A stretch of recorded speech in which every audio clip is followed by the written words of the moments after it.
डैनकिंग Shane ने अपनी दाढ़ी थामी और बोले, द लोन ब्रीच बहुत ही खतरनाक तकनीक है। जब बैटलफील्ड पर रक्षक अपनी सबसे मजबूत सुरक्षा में विश्वास रखते हैं तब वहीं कमजोर जगह बन जाती है, क्योंकि आमतौर पर सब यही मानते हैं कि दुश्मन सबसे कमजोर हिस्से पर वार करेगा, इसलिए वहीं ज्यादा सैनिक तैनात कर दिए जाते हैं। लेकिन अनुभवी सेनापति ठीक उल्टा करते हैं, पूरी ताकत एक ही मजबूत जगह पर डाल देते हैं और एक ही वार में दुश्मन को चौंका देते हैं। जब तक दुश्मन को समझ में आता है, लड़ाई खत्म हो जाती है। इसके लिए हिम्मत और होशियारी दोनों चाहिए। अगर फेल हो जाओ तो सब खत्म। झो फैन ने ये लिन के साथ भी यही किया। उसका ईगो सहलाया, सोल बैटल में उलझाया और फिर अचानक से जीत की चाल चल दी। हा, ये लड़का सच में चालाक और निडर है। अब जीत का फैसला हो गया, अब मैं अपना असली काम कर सकता हूँ। डैनकिंग शेन तो ऐसे जा रहे थे जैसे लड़ाई उन्हीं ने लड़ी हो। तभी पीछे से एक जोरदार दहाड़ आई जिसने सबका ध्यान खींचा। झो फैन, हम दोनों में से कोई एक ही ऊपर जाएगा, लेकिन वो तुम नहीं होगे, ये लिन चिल्लाया और खून उगल दिया। उसकी आंखों में जबरदस्त लड़ने की आग जल रही थी। हार मानने का नाम ही नहीं ले रहा था। झो फैन ने उसे पूरी तरह पकड़ लिया था। दोनों सेक्रेट बीस्ट इनहेरिटर्स थे, तो जाहिर है कि ये लड़ाई सिर्फ बाहरी नहीं, अंदर से भी असर डाल रही थी। ये लिन के लिए ये असर और भी ज्यादा था, क्योंकि वो ड्रैगन एंसेस्टर का डिसाइपल था। इस लड़ाई में हार का मतलब था दूसरे के अधीन हो जाना, और ये किसी बीस्ट के लिए बहुत गहरा जख्म होता है। झो फैन भी यही सोचता था। वो नहीं चाहता था कि उसका दिमाग हार के बोझ से दब जाए और वो ये लिन की परछाई में रह जाए। ऐसा हुआ तो वो कभी भी अपनी दाव की राह पर आगे नहीं बढ़ पाएगा। तो दोनों एक तरह के जिद्दी मोड़ पर पहुंच चुके थे। झो फैन ने एक शैतानी मुस्कान दी। जीत तय हो चुकी है, मान लो हार। अगर ड्रैगन एंसेस्टर को पता चले कि तुम मुझसे हार गए, एक ऐसा जो 3 सेक्रेट बीस्ट्स का इनहेरिटर है, तो वो समझ ही जाएगा। आखिर वो भी अकेले 3 से नहीं लड़ सकता। बकवास, सेक्रेट बीस्ट्स कभी घमंड नहीं छोड़ते। मास्टर तो अकेले 4 से भी लड़ ले, ये लिन ने गुस्से से जवाब दिया। झो फैन हंसते हुए बोला, समझदार वही है जो हालात को समझे। जब सेक्रेट बीस्ट की लड़ाई 4 बनाम 1 हो तो हार तो पक्की है। अगर तुम्हारा मास्टर ऐसे हालात में भी लड़े तो सच में वो मूर्ख होगा। तेरा मास्टर मूर्ख है, ये लिन ने गाली देते हुए कहा। उसी वक्त झो फैन का ऑलमाइटी स्कारलेट ड्रैगन किंग फिर से अपनी पूंछ को घुमा के गोल्डन ड्रैगन के जख्म पर मारा, जिससे वो बुरी तरह कांप उठा। ये लिन ने फिर से खून थूका और अब तो वो लड़ने के काबिल भी नहीं रहा।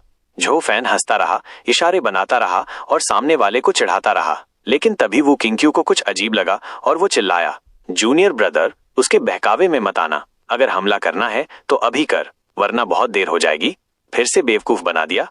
ये लिन हक्का बक्का रह गया। झो फैन को घूरते हुए बोला, झो फैन, तू घटिया इंसान है, तूने फिर से चाल चली। क्या तू वाकई सेक्रेट बीस्ट इनहेरिटर है भी? मैं तो पहले ही कह चुका हूँ, हम इंसान हैं और जंग में चालबाजी भी होती है। क्या तेरे एल्डर्स ने तुझे नहीं सिखाया कि लड़ाई में सिर्फ मुक्के नहीं, दिमाग भी चलता है? झो फैन ने आंख मारते हुए कहा। ये लिन का खून खौल गया और वो कुछ गालियां देने ही वाला था कि वो किंग्क्यू की चेतावनी ने उसे फिर से होश में ला दिया। उसने दांत पीसते हुए जोर से जमीन पर पैर पटका और एकदम से 100 मीटर पीछे उड़ गया। उसने गोल्डन ड्रैगन को भी पूंछ हिलाकर पीछे हटने का इशारा किया। ये लिन के चेहरे की नसें फड़क रही थीं। वो गुस्से में झो फैन को घूरते हुए बोला, अब देख, मैं तुझे दिखाता हूँ कि असली सेक्रेट बीस्ट का डिसाइपल कैसे लड़ता है। ताकत ही सब कुछ है, तेरी कोई चाल अब काम नहीं आएगी। ये लिन ने एक साइन बनाया और जोर से बोला, soul origin, golden dragon transformation, soul harmony. एक जोरदार दहाड़ के साथ वो गोल्डन ड्रैगन हवा में घूमता हुआ ये लिन के चारों तरफ लिपट गया। उसके साथ ही वो गोल्डन फ्लेम्स और भी ज्यादा भड़कने लगी। ये क्या मजाक है? झो फैन अंदर से हिल गया। ये लिन का शरीर मोटे ड्रैगन स्केल आर्मर से ढक गया। हर एक स्केल में वो उग्र और तबाही मचाने वाला गोल्डन फ्लेम समाया हुआ था। बस हाथ को जरा सा झटका दिया तो ऐसा लगा जैसे गोल्डन ड्रैगन ने अपनी पूंछ घुमा दी हो। वहां मौजूद बाकी एग्जॉल्टेड भी चौंक कर खड़े हो गए। ये तो वही चीज है जो सिर्फ सोल हार्मोनी स्टेज वाले एक्सपर्ट्स कर सकते हैं, शरीर और सोल का एक हो जाना। Soul harmony stage ethereal stage के बाद आता है। इस स्टेज पर सोल की ताकत को शरीर में डाल दिया जाता है। तब शरीर खुद सोल का कवच बन जाता है, उसे हर तरह के नुकसान से बचाने वाला। अब ये लिन एक बार फिर उसी हालत में आ गया था जब उसकी सोल एकदम सही सलामत थी, और चूंकि अब सोल और बॉडी दोनों मिल गए थे, उसकी ताकत पहले से भी ज्यादा बढ़ चुकी थी। ज़ुओ फैन का चेहरा और ज्यादा सख्त हो गया।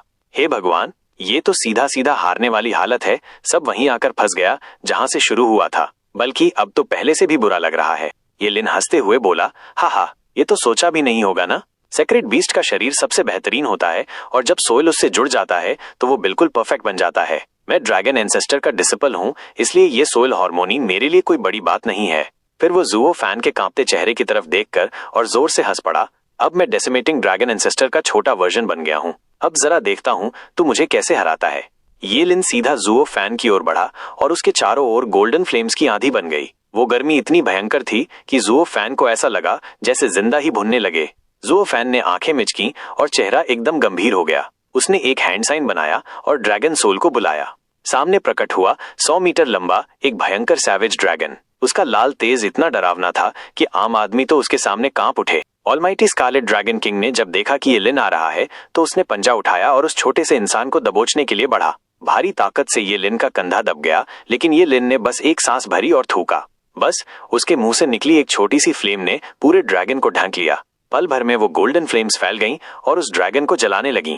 वो दहाड़ उठा, उसका हमला वहीं रुक गया। ये लिन हंसता रहा, तिरस्कार भरी हंसी।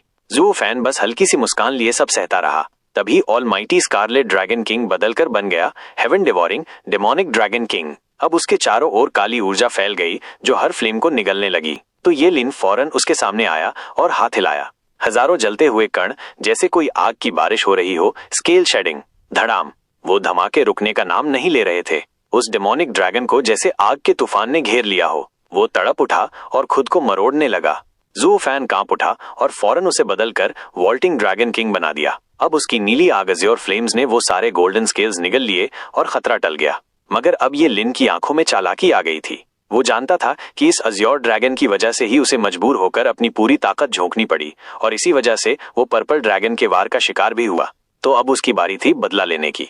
ये लिन सीधा उस अज्योर ड्रैगन के सिर के ऊपर कूद गया और एक जोरदार मुक्का मारा। उसकी सारी गोल्डन फ्लेम एक छोटी सी मुट्ठी में समा गई।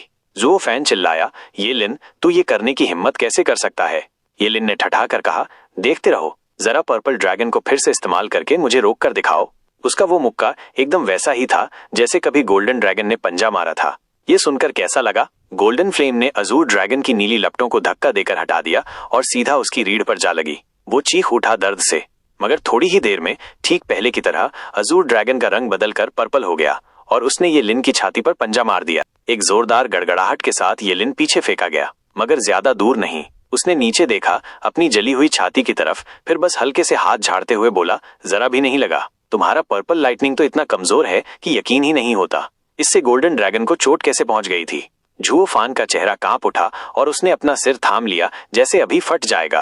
अब ये लिन पहले जैसा नहीं था। जुओ फान सोचने लगा, अगर वो और लड़ाई करता तो शायद वक्त के साथ ये लिन थक जाए और अजूर ड्रैगन भी कुछ समय तक उसे रोक सकता है, मगर उसके बाद जीतने का तो सवाल ही नहीं उठता। जब तक वो ये लिन के इस सख्त शरीर को भेद न पाए कोई रास्ता नहीं था। वो फौरन एक नया साइन बनाता है और सीधा उस बड़े ड्रैगन की पीठ पर कूद जाता है। ये लिन चौंक कर सोचता है, क्या ये भी सोल हार्मोनी करने वाला है? मगर जुओ फान कोई पारंपरिक सेक्रेट बीस्ट का सक्सेसर नहीं था। सोल हार्मोनी तो उसके बस की चीज ही नहीं थी। पाह! ड्रैगन ने अपनी पूंछ घुमाई और सीधा हवा में उड़ चला, दूर और दूर। ये लिन वहीं का वहीं रह गया, जैसे पत्थर बन गया हो। ये क्या बकवास है? हम लड़ाई के बीच में हैं और ये भाग रहा है। ये सेक्रेट बीस्ट का सक्सेसर है भी या नहीं? जुओ फान की वो चिढ़ाने वाली आवाज आई, ये लिन, टाइम पूरा हो रहा है, अगली बार बात खत्म करेंगे। ओ, तो ये बात है, साला जानता है कि अब नहीं जीत सकता, इसलिए लड़ाई को ड्रॉ में खत्म करना चाहता है। ये लिन गुस्से से पागल हो गया। सेक्रेट बीस्ट की लड़ाई में तो असली मर्द वो होता है जो सामने खड़ा रहे, पीछे न हटे। तूने मुझे खिलौने की तरह पीटा और अब जब मामला बराबरी पर आ गया तो तू भाग रहा है। इतना आसान समझा है क्या? ये लिन तुरंत उसके पीछे दौड़ा। अल्टीमेट क्लैरिटी सेक्ट के डिसाइपल्स चिंता में आ गए। सीनियर ब्रदर जुओ फान तो पूरा दिमागी खिलाड़ी है, कहीं जूनियर ब्रदर फिर से फंस न जाए। वो किंक्यू ने सिर हिलाया। जूनियर ब्रदर अब कमजोर नहीं है, उसका पिछला ट्रिक अब नहीं चलेगा। अब उसे हराने का एक ही तरीका है, सीधी ताकत। हा हा हा, बचने की कोशिश मत कर, तू बहुत धीमा है। ये लिन पागलों की तरह हंसते हुए बोला, आंखें लाल हो चुकी थीं। तेरे पास जो भी गंदी चाल है, मेरी इस परफेक्ट फॉर्म के सामने वो कुछ नहीं। अगर मेरी सोल तक पहुंचना चाहता है तो पहले मेरी बॉडी तोड़नी पड़ेगी, और तू पहले ही मुझसे हाथों की लड़ाई में हार चुका है। एक जबरदस्त आवाज के साथ एक बहुत बड़ा साया आसमान से तीर की तरह निकलकर सीधे डेमन स्कीमिंग सेक्ट के शिष्यों की तरफ आ गया। वो सब डर के मारे हक्का बक्का रह गए, क्योंकि जुओ फैन अपने ड्रैगन सोल पर सवार होकर उनकी तरफ आ रहा था और उसके पीछे उससे भी ज्यादा खतरनाक ये लिन पूरी रफ्तार में था। सबके सब घबरा गए और गालियां देने लगे। इतनी सारी जगह थी भागने की, तुमको हमारे ही सिर क्यों मौत लानी थी? हमने तुम्हारा क्या बिगाड़ा था जो दूसरे के हाथों मरने के लिए हमें चुना? सब जान बचाने के लिए जहां तहां भागने लगे। उधर डैनकिंग शेन भी गालियां बक रहा था। अब ये छोकरा क्या नया पंगा ले रहा है? लड़ाई को मेरे ही पास क्यों घुमा लाया? क्या उसे पता है कि मैं यहाँ छिपा हूँ और मदद चाहता है? हरामखोर, इससे तो मैं एक्सपोज हो जाऊंगा। अब मजबूरी ने जहन में जुओ फैन की बेवकूफी को कोसते हुए वो एक कोने में जाकर छिप गया जहां निगरानी एरेस की नजर नहीं पहुंचती थी, लेकिन मन ही मन बड़बड़ाता रहा, बेवकूफ लौंडा, तुझसे हिसाब जरूर लूंगा। जुओ फैन ने आंखें सिकोड़ते हुए पीछे देखा। वो थंडर रिंग जो पहले गिर गया था अब काफी पास आ चुका था। जुओ फैन हल्का सा मुस्कुराया और जोर से चिल्लाया, क्या? और आसमान में एक जोरदार चीख गूंजी।